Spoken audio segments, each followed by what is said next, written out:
Mia's question is up next. She says, I'm a 20-year-old student living at home. Woo! I have a full tuition scholarship and a 529 plan. Wow. Would it be smart for me to roll over the funds to my Roth IRA to help me save for a home?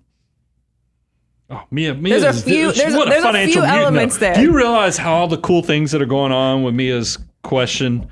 First of all, 20 scholarship, 529 savings. So living, obviously, having parents that started saving as well. I mean, there's lots of good modeling going on there.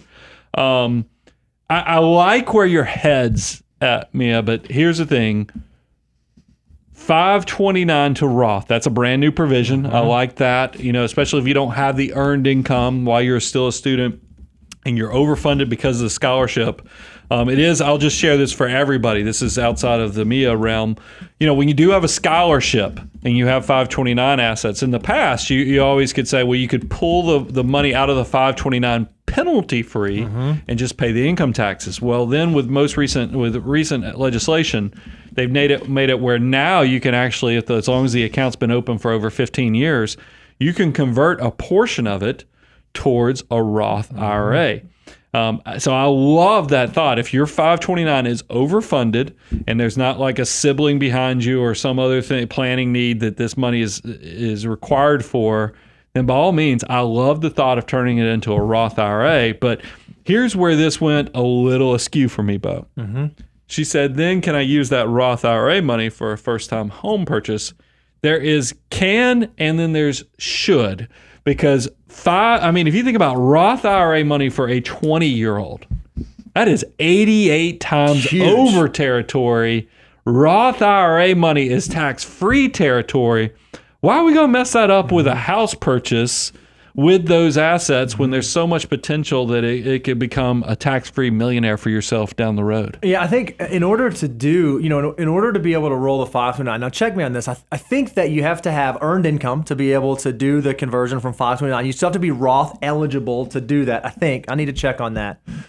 But I would argue, Mia, if you are, let's say that you are working and you are creating some sort of income and you are earning, I would love to see you be able to save for that house down payment outside of having to use your Roth dollars for the exact same reason that Brian just said. I think if you can get those dollars in Roth and you can let them continue to grow, even though there are certain carve outs for first-time home buyers, I think that your future self will thank you for funding that Roth at the age of 20 because of how powerful those dollars can be. But I would look at, okay, because I'm getting scholarship funds and I do have a fully funded 529, what are the ways that I can get that money reimbursed to myself and make sure that I'm not having to pay the penalty, even if I have to pay ordinary income taxes? Because even if I'm paying ordinary income taxes, but I'm a 20-year-old, there's a really good chance that I'm not earning a ton. I might be in a very low tax bracket, so the income tax might not be as cumbersome as I think. And then if you're able to distribute those dollars out, even if it's for or even if you are able to reimburse for the scholarships,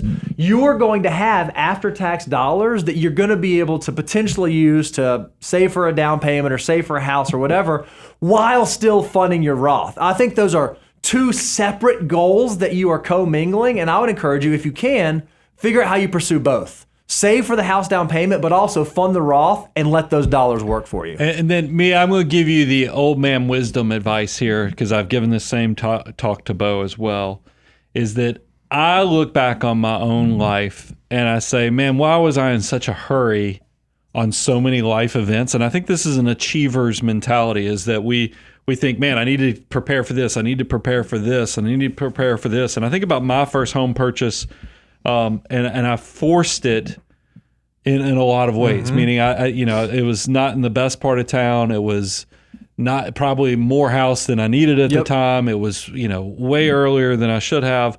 But I think this is what us achievers do. I just wanted to say, Mia, congratulations on your success, but make sure you're also taking time to enjoy each decade of your life. You are only in your teens once. You're only going to be in your 20s once. You're already on the financial mutant path of saving, building, and having success. But I'd also make sure you're taking time to enjoy that season of life as well.